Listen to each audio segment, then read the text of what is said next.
Hello mga kaulam, ay kay walang napapansin. Ay ako'y walang kanin at ari alas 7:30 na ng gabi. Ay nga ngayon laan nakatanaw ng pagkain at sobrang busy sa school talaga. Tapos dumiretso pa ako sa aking estudyante. Ay talagang mahigpit ang aking iginutom.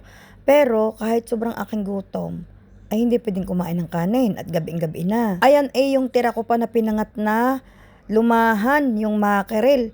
Tapos ang asawa ko ay mayroong nilagang itlog. Ay, wala ka kayo napapansin sa akin. Sa talaga, abay, talagang mahina kayong humula.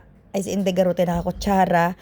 Talagang ito'y kakaiba sa lahat. Itong gabing ito, nakakutsara ako. Pati itlog ay kinukutsara na. Abay, labas naman ng mga basher di yan. Ay, malungkot ang buhay pag walang basher. Kaya ako'y nakakutsara dyan mga kaulami. Ako'y nag-aantay ng delivery ng aking gamot. At ako'y nag-order sa pharmacy ay i-deliver. Alam mo kung any moment ay i-deliver. Ay di ka ako'y magkukutsara ako para hindi naman malansang-malansa pag tinanggap kong aking gamot. Ano? Tsaka trip ko lang talagang magkutsara. Eh, gagawin natin. Eh, gusto ko. Eh, trip lang natin yan. Tapos kami mag-asawa naghuhuntahan din diyan. Kako'y sumali sa video. Aayaw daw niya at ang kanya daw pagkain ay itlog at saka kubos laang. Hindi naman daw masyadong espesyal ang kanyang pagkain. Sabi ko kahit anong pagkain espesyal lahat iyan, basta't nakakabusog, basta't healthy, ganyan-ganyan. Ay siya daw ihihunta na lang sa akin. At naku, ipanay na panay mga kaulam ang pagtatanong ng spelling. Kita ganun yun pati okray, naluray na ang okra ko. Eh, lumambot at nakailang init na yung isdang iyan. Ang talong at okray kainaman ang inilambot. Ay kahit nagkaidigay lasang okra pa rin naman. Ika ng asawa ko, ba hindi ka nag-live? Mag-live daw ako at siya daw sasali. Kakoy alay, alas 7:30 na. Ay sa Pilipinas ay alas 11:30. Ay sino pang gising? Wala naman nanonood sa atin. Sabi ko ang mga nasa Amerika naman may mga pasok. Aba ay alang ang gagawin natin kakung ganyan alangan tayo live tayong kitang dalawa lamang ang nanonood sa ating mga sarili-sarili sa isa't isa. Toong ako'y inaandira ng asawa ko at siguro doy kaya ako hindi agad kumain nung pagkarating ko kaninang alas 3. Siguro doy ako'y busog. Siguro doy ako'y kung ano-anong kinain sa school at higit sa lahat siguro doy ako'y kumain ng cake. Kakoy ay paano ko makakakain ng cake? Wala namang may birthday doon. Sa school naman kakoy nagkakakake lang pag may birthday. Wala namang kakong birthdayhan doon. Sabi kong ganyan. Siguro daw may mga pagkain sa school. Kaya daw ako'y busog. Pagsa, palabintang din naman. Akala mo itoong siya napaglamangan na. Nung daw ako'y lumapit sa kanya at ako'y nakikipag-usap, amoy daw niya sa akin. Ako daw amoy cake. Kakoy, aba, ay, kundi ako pala galing na sa bakery ngayon. Sa dami naman ng paotot na ring isang are. Basta ako mga kaulam enjoy sa aking pinangat na isda. Tapos may mga ilang okra nga yung kasama at talong na naluray na ngay kinain ko na. Kaho kay Ibrahim, igan na rin ang nakain ng ulo, sinisip-sip hanggang mata. Ko, at talaga namang ayaw ng asawa ko makita ako nagsisip-sip ng ulo ng isda at ayaw daw niya ng gayong nakikitang pati ulo'y sinisip-sip. Kakoy, tawarin sa dami kong sinip-sip, hindi ka na narume. Utas naman ang tawa sa akin, mahigpit. Kain naman ang aming usapang iyon. Ay mga kaulam ay talagang oras niya ng kanyang dinner. Ang dinner niya ay parati ng nilagang itlog, tapos may kubos, tapos nilalagyan lang niya ng pulot yung hanin na galing sa kanila sa Iran. Parating gabi-gabi ganyan ang kanyang pagkain.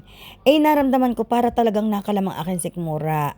Pero sinabi ko na sa sarili ko, Inday, kahit nakalamang sikmura mo, hindi ka pwede magkanin. Pwede kang kumain ng kahit na very light, basta walang kanin dahil gabi na.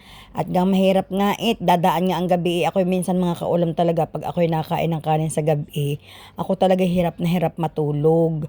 Kaya kahit gaanong katakaw ko mga kaulam, kaya kong palampasin. Kahit na gaano kasarap din ang ulam, kaya kong palampasin ang kanin sa gabi. O, di ka mga kaulam, kahit pa paano may disiplina sa sarili. Gayon, dahil ako rin naman na nahihirapan mga kaulam biruin nyo, kakain ako ng kanin, tapos hindi naman makahiga. At pag humiga ako, pakaramdam ko, lalabas lahat ang kinain ko. Tapos masakit ang dibdib ko. Tapos nahihirapan ako talagang huminga. Ay, pagka daw pala gayon, ay may acid reflux. Ay, sabi ko, hindi ko na kaya mga kaulam, hindi ko na talaga pinipilit kumain ng kanin sa gabi. Pero nagtataka ako mga kaulam, bakit nung nasa Pilipinas, kahit kumain ako ng kanin sa gabi, okay lang, wala akong nararamdamang masama. Sabi naman ng mga kasama ko doon sa Pilipinas, dahil daw sa doon 'pag nakabakasyon ako, galaw daw ako ng galaw, yung lakad ako ng lakad, yung kung saan ako pumupunta na hindi ako nakasakay, kahit malayo nilalakad ko. Tapos doon nga naman maaga pa gising na ako, nagwawalis na ako ng paligid, nagpapapawis na ako. Tapos tsaka doon yung ang dami ko mga iniinom na mga nilagang dahon, ganyan. 'Pag ako nasa Pilipinas talaga mga kaulam, ugali ko yang maglalaga ako ng dahon ng guyabano, maglalaga ako ng dahon ng kung ano-ano mga dahon, iniinom ko talaga yan 'pag umaga, pagising ko. Ay dito sa Dubai, kundi dahon ng dates ang aking ilaga dito, tawarin. Pero ako nga pala may baong dahon ng guyabanong natuyo na. Ko nga ngayon ko naalaala, maigit aking naikwento. Ako nga pala sa umaga ay maglalaga, ilalaga ko nga pala ulit. Masarap naman iyang dahon ng guyabano, mabango, tapos hindi hindi masama ang kanyang lasa, kayang-kayang inumin. Kaya siguro sa umaga maglalaga na ulit ako. Diyan habang ako'y nakakain ng asawa ko'y hunta ng hunta. Hindi ko pinapansin minsan at ako'y may malalim na iniisip sa aking buhay. Alam ko yung mga kolam, i-share ko lang sa inyo. Iniisip ko na parang ang hirap na talaga yung trabaho ko, pagod na pagod, yung iniisip ko talaga diyan, kailan pa kaya ako yung hindi na ako magtatrabaho, yung magkakasya na ang sweldo ng asawa ko kahit di ako magtrabaho. Tapos yung pagising ko sa umaga, mag-aasikaso na lamang ako ng kanilang mga pambaon. Tapos pag sila nakaalis, maglilinis na lang ako ng bahay, magsasalang na lang ako ng labada. Tapos hihintayin ko na lamang sila, magluluto ako ng kanilang mga pananghalian. Iniisip ko yung mga kaulam, kailan ko kaya yan mararanasan ang pagiging housewife?